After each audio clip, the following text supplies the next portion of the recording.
Lo recuerdas. Lo sabes. Y lo vives. En Backstage, hablemos de rock.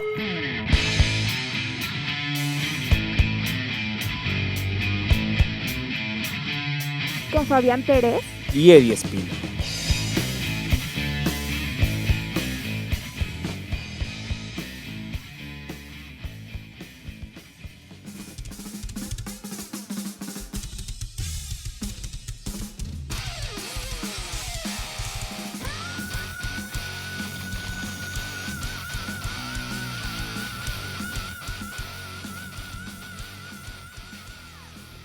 Hola a todos, ¿cómo están? Muy buenas noches. Bienvenidos a su primer programa de Backstage. Pues estoy muy contento porque estamos abriendo este programa que nos va a llevar a la historia del rock. Y para esto tengo a mi gran amigo Eddie Espino conduciendo conmigo este primer programa. Y espero que les guste esta nueva propuesta que traemos para ustedes.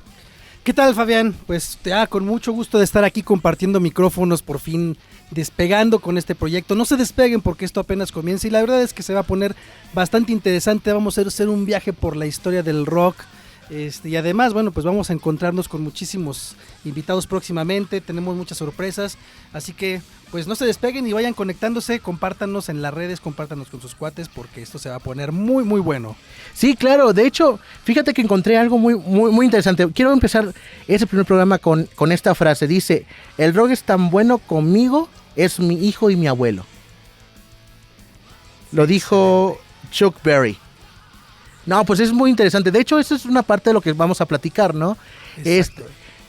Vamos a empezar con un poco de la historia. ¿De dónde nace el rock?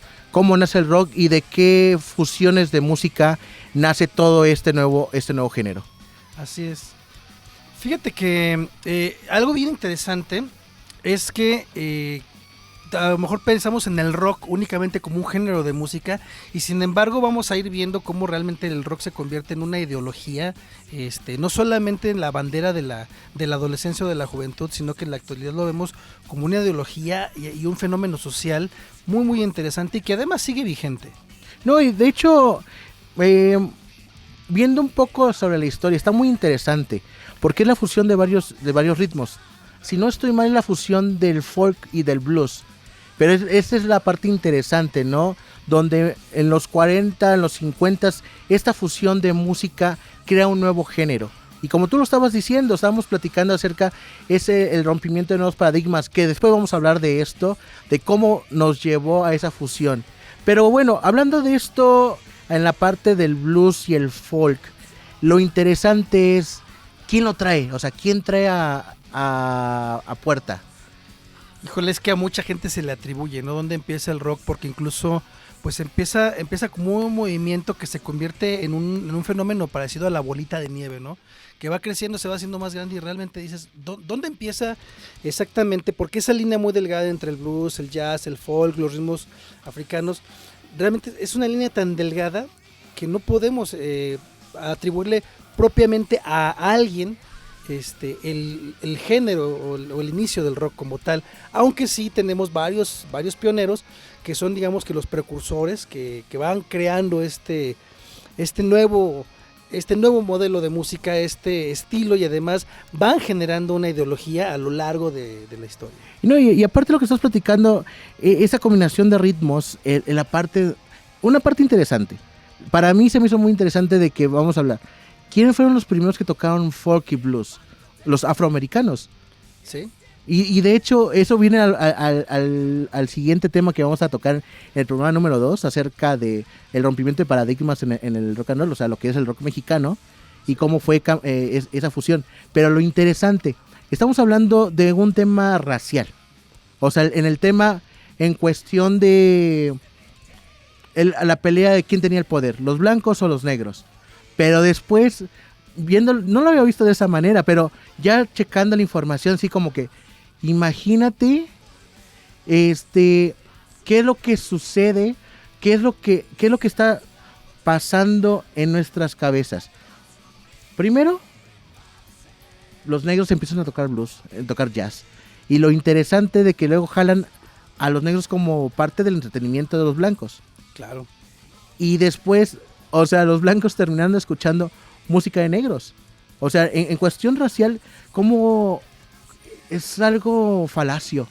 Sí, y además, después los mismos blancos empezaron a querer hacer la misma música de negros, lo cual fue muy complicado. Por ejemplo, en el caso del blues, pues vemos, ¿no?, que pues realmente los blueseros son muy, muy puristas y muy cerrados en este sentido, ¿no? No permitían que alguien que no perteneciera a la raza afroamericana hiciera blues, ¿no? Entonces, sin embargo, pues tenemos ahí muchos talentos que han logrado incursionar ahí y que además han sido aceptados por el mismo gremio del blues, ¿no?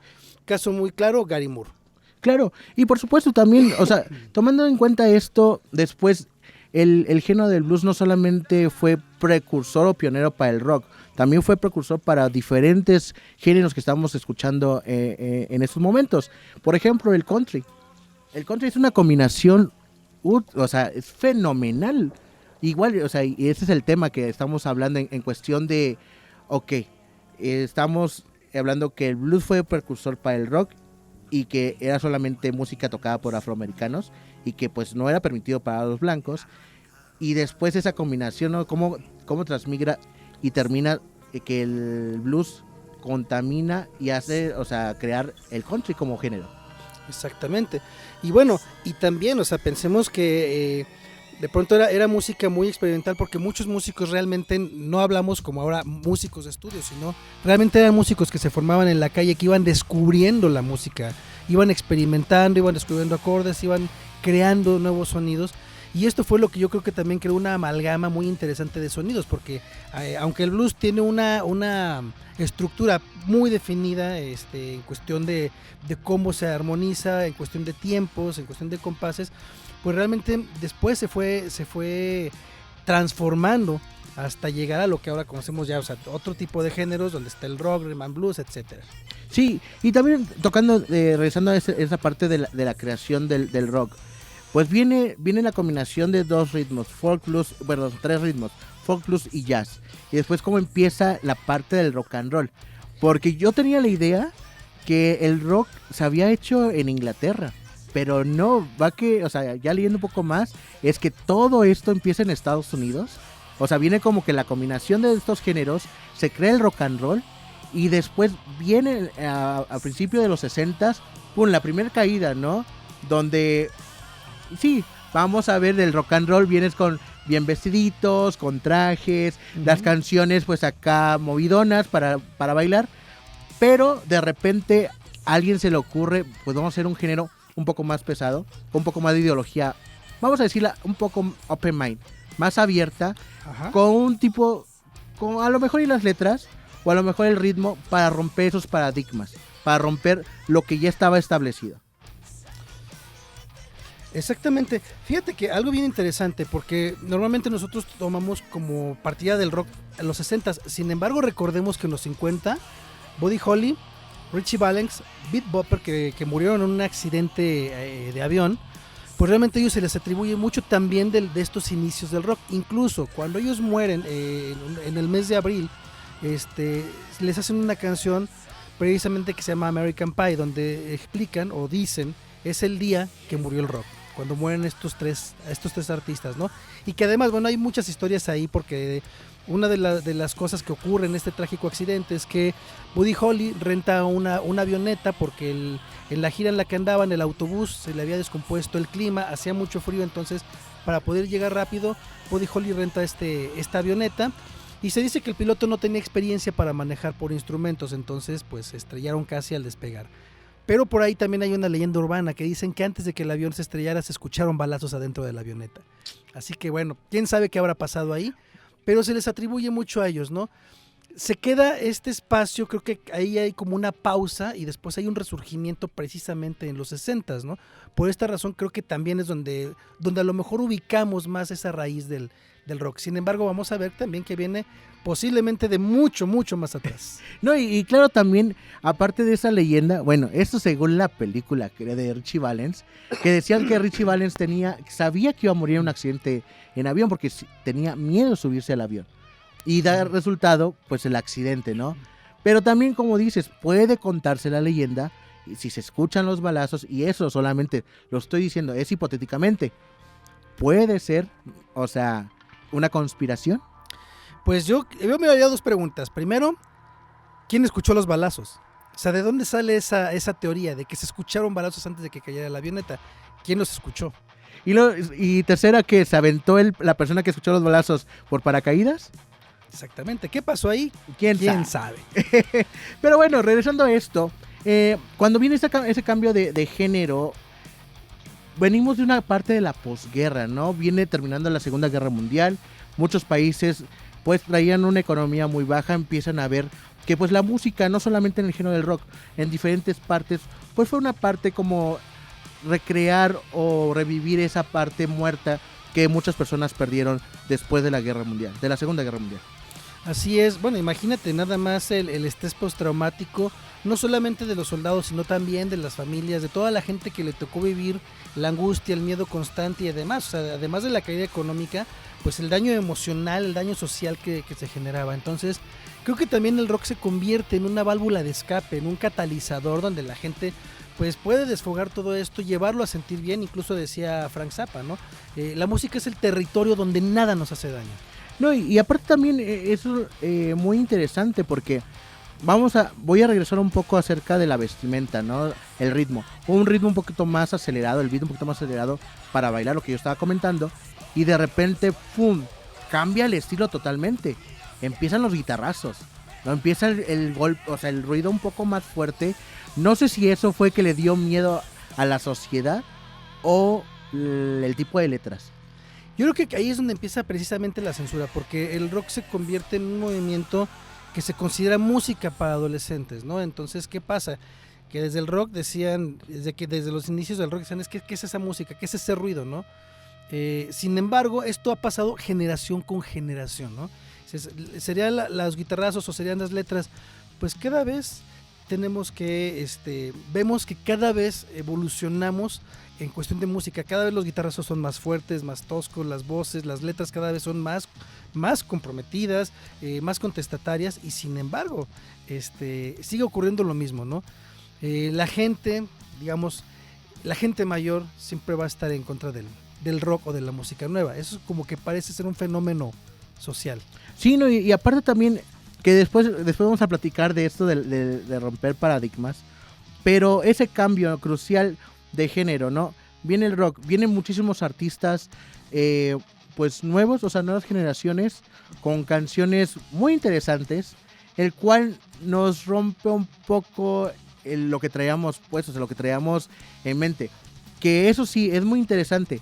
A pesar de que se estaba rompiendo el paradigma, la vestimenta sigue siendo la misma, o sea, muy parecida. El caso de los Beatles. Ajá, el caso de los Beatles.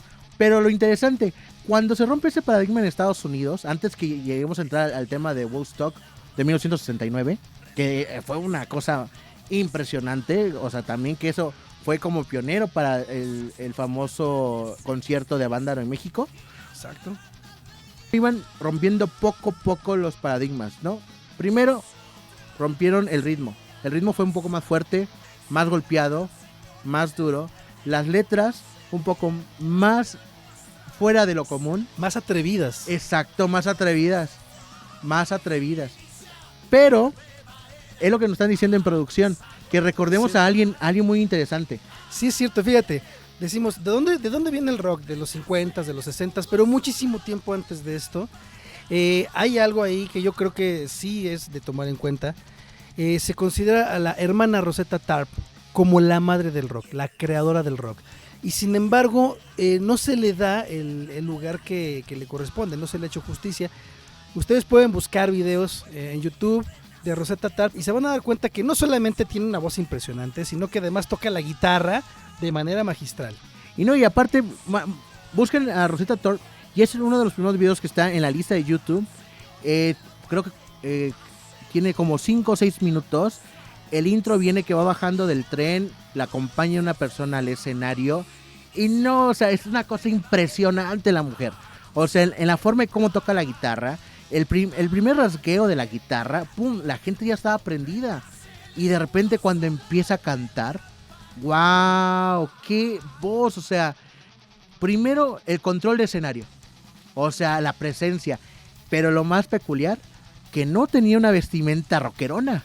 No, ¿Era una porque vestimenta clásica? era impensable, es más, simple y sencillamente romper el paradigma de ser una mujer tocando la guitarra, cantando y además haciendo rock. Es decir, ¿Y? es la primer rockstar de la historia. Y afroamericana. Exactamente. Ese es lo más Entonces, interesante. contra todo, y en los años que fue, contra todo los paradigmas establecidos. Entonces, la verdad es que es muy interesante porque precisamente por eso se le considera la madre del rock.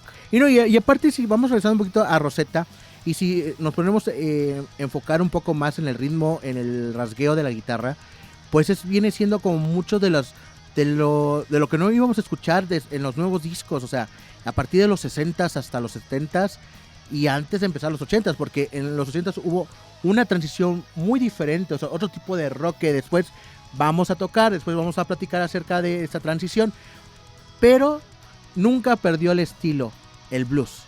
O sea, No, jamás. Hasta la fecha. hasta la fecha. Algo que es bien interesante, el blues decíamos, tiene una estructura definida. Básicamente hablamos de 3 acordes, obviamente, pues ahí lo vas armonizando, vas haciendo más cosas.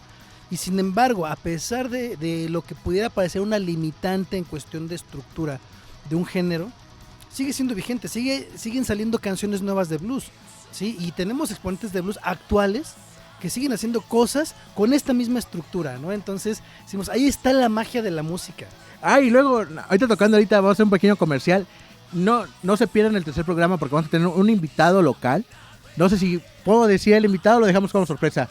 Adelante, porque ya para que se vayan emocionando quienes ya los conocen por ahí. De hecho, vamos a tener como invitado, nuestro primer invitado a este programa de Backstage, a Beto Fierro. Beto Fierro es un expositor de blues local de acá de San Luis Potosí, donde estamos transmitiendo. Y trae un ritmo, o sea, una música urbana local, pero dices, wow, impresionante. La primera vez que yo lo escuché, y vamos a tocar un poquito de tema, voy a cambiar un poquito de tema en esa casa. Lo escuché en el Rockabilly del centro, nada como anécdota. No, o sea, desde que yo me senté y empezó a tocar el vato, no, yo quedé impresionado. Aparte, el tipo de letra que trae. O sea, la letra, no, esa letra urbana es como algo común que te pueda pasar, es como un sentimiento sacado, yo creo que acá desde como dicen muchos, ¿no? Desde el Cora, ¿no? Sí, no, y vamos a ver, o sea, es un artista muy completo, la verdad es que va a ser un invitadazo de lujo. Pues la Betos Blues Band viene próximamente para que estén al pendiente. Yo creo que nos vamos a aventar aquí un palomazo en la cabina. Sí, claro. Pero bueno, regresando un poco al tema que estamos hablando acerca de la exposición, o sea, de los ritmos. Eddie, tú tienes más conocimiento de música que yo. Entonces, acá esa combinación de blues, ¿por qué crees que se retomaron al blues y al folk? ¿Por el tipo de ritmo, por el tipo de rasgueo? ¿Por qué? Híjole, yo no sé si a lo mejor pudiera ser incluso un mero accidente, porque era lo que todo mundo tocaba, ¿no? Entonces la manera de tratar de hacer algo diferente, pues simplemente te va llevando a hacerlo, ¿no? Recordemos que en ese tiempo, pues no había como ahora, ¿no? Academias de música, maestros, conservatorios. Entonces la gente se formaba realmente en la calle, el conocimiento se pasaba de persona a persona y pues es lo que sabías tocar, ¿no? Entonces con esos recursos tenías que hacer algo nuevo. Y obviamente de ahí la misma creatividad pues te va llevando a crear otras cosas con los elementos que tienes, ¿no? Y esto va enriqueciendo la música. Incluso hay una anécdota con Les Paul, gran guitarrista, que de hecho incluso Gibson le hizo una guitarra a Les Paul, que es la guitarra Gibson Les Paul, que es una de las guitarras más emblemáticas del rock y además de que son muy caras, son guitarras muy muy cotizadas. Pregunta, es que estoy ignorante en eso, honestamente. ¿La Les Paul es la típica guitarra blanca, o sea, cromada, o sea, no es muy larga? No, la Les Paul, has visto la guitarra que trae Jimmy Page, es Frehley, bueno, esa es la guitarra Les Paul.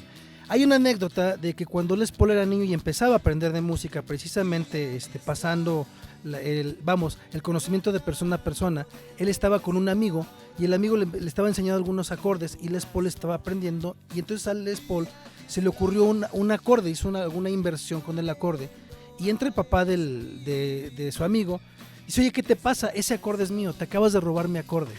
O sea, a ese grado era cómo se pasaba el conocimiento y obviamente se va enriqueciendo hasta el momento donde nos damos cuenta que ahora ya es muy fácil poder acceder a un conocimiento musical porque tenemos, instituciones, academias, conservatorios, tenemos incluso aprendizaje en línea por medio de las redes sociales, YouTube, etcétera. No, de hecho, hablando de Jess Paul, nada más. Estaba también viendo esto. Los Youngbirds, los que eran antes o sea, lo que era Led Zeppelin, Ajá. donde, de ahí sale Jimmy Page, sale Eric Clapton también. No recuerdo si Eric Clapton salió de ahí, me parece que no. Bueno, yo creo. Eric Clapton salió de Cream. Pero yo estaba viendo una imagen de Eric Clapton hace como 2-3 días. Y en esto me pone la atención. Hay una frase que decía Clapton is God. Y me quedó muy marcada y dije, ¿es en serio? O sea, es un fenómeno. O sea, Eric Clapton, mis respetos. Pero ¿tú lo considerarías como... con esa palabra? O sea, ¿lo consideras como Dios? En una revista, en un artículo de la revista Rolling Stone, lo catalogaron en alguno de los años como el mejor guitarrista. Pero no era el mejor guitarrista porque fuera el más vertiginoso, el más rápido, sino por la versatilidad que él tiene, ¿no? Que podía tocarte tanto una guitarra eléctrica como guitarra acústica, podía tocar con técnica de plumilla, con técnica de dedos, etcétera. Entonces decían, es que abarca mucho Eric Clapton, ¿no? Y lo vemos, ¿no? O sea, lo vemos en su trabajo con canciones más rockeras, haciendo cosas muy interesantes, y también lo vemos haciendo cosas acústicas, ¿no? Vamos, un ejemplo muy sencillo, Tears in Heaven, que es una obra de arte, y es una armonía bastante bien elaborada, ¿no? Entonces, eso es lo que le atribuían a Eric Clapton. Tracy Heaven es la canción que le dedicó a su hija. A su hijo cuando murió, ¿verdad? Cuando murió, exactamente. Es la famosísima canción de Eric Clapton que todo el mundo conocemos. Es la que se volvió muy emblemática precisamente por el Unplugged, que además, bueno, les recomiendo que vean ese Unplugged, ese concierto está tremendo, hace algunas versiones muy interesantes de canciones ya muy viejas, y es donde se ve la magistralidad de Eric Clapton. Entonces creo que por ese lado va en este sentido, ¿no? De la capacidad que tenía prácticamente de abarcar cualquier técnica en la guitarra. Sí, y aparte también, va otra pregunta para ti. ¿Dónde crees que empezó la inspiración para todas estas bandas? Ya hablamos que fue del blues, jazz y el folk, pero ¿de dónde se le creció en la cabeza a los tipos decir, voy a formar una banda de rock con un nuevo género, fusionando 3 géneros musicales? Yo creo que a lo mejor la gente no pensaba tanto en formar una banda de rock, sino en que cuando tienes algo que decir, lo dices, ¿no? ¿De dónde viene el blues? Bueno, pues el blues viene de cuando estaban los negros en los campos de algodón y se encerraban al final, pues al final del día lo único que podían hacer, o la única manera que tenían de expresarse era a través de la música. Creo que esto fue pasando también, se fue volviendo un fenómeno, y entonces creo que tiene más que ver con la necesidad de expresar algo, con la necesidad incluso a lo mejor de retar al sistema con el que a lo mejor no estás de acuerdo. Decíamos, imagínate, después de una guerra, ¿qué te queda? ¿No? ¿Qué le tienes que decir a la sociedad? ¿O cómo tienes que expresar aquello que traes guardado, no solamente por lo que tú viviste, sino por lo que está ocurriendo a nivel mundial? No, y ya para ir cerrando este tema, y aparte, tocaste un punto muy crucial para nuestro capítulo número 2, el rompimiento de esquemas. O sea, si el blues empezaron en las fábricas, sí, en la fábrica de algodón, ¿no? En los campos. En los campos de algodón. ¿Y cómo fueron rompiendo paradigmas? Después, ¿cómo rompieron el paradigma social? ¿Cómo fueron rompiendo esa parte de decir, ¿sabes qué? Estoy cansado de escucharte, de seguirte, quiero hacer mi propia ideología, quiero crear mi propio paradigma, quiero hacer cosas nuevas, no quiero seguir lo que está formado en la sociedad. Exactamente, entonces de ahí yo creo que podemos concluir bien sencillo. El rock no solamente es un género musical, más que un género de musical es una actitud, es un estilo de vida, es una forma de ser.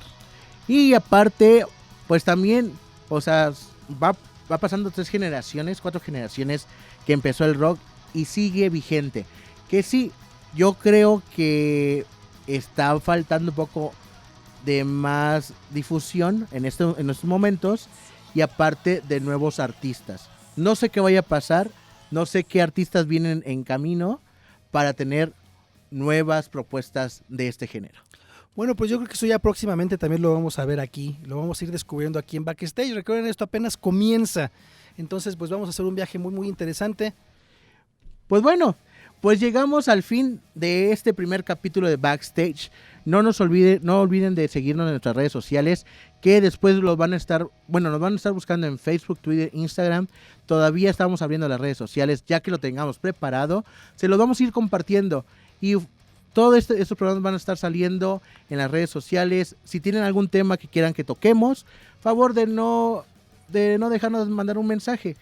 Sí. Cualquier cosa, cualquier anécdota, cualquier historia que gustaría que tocáramos acá, e incluso si quieren que los invitemos a la cabina un día, a echar un palomazo, bienvenidos, o a platicar un poco acerca de este género, pues son bienvenidos. Y no tengo nada más que decir, nada más que agradecerte, Eddie. Muchísimas gracias, nos despedimos y nos vemos en el siguiente capítulo.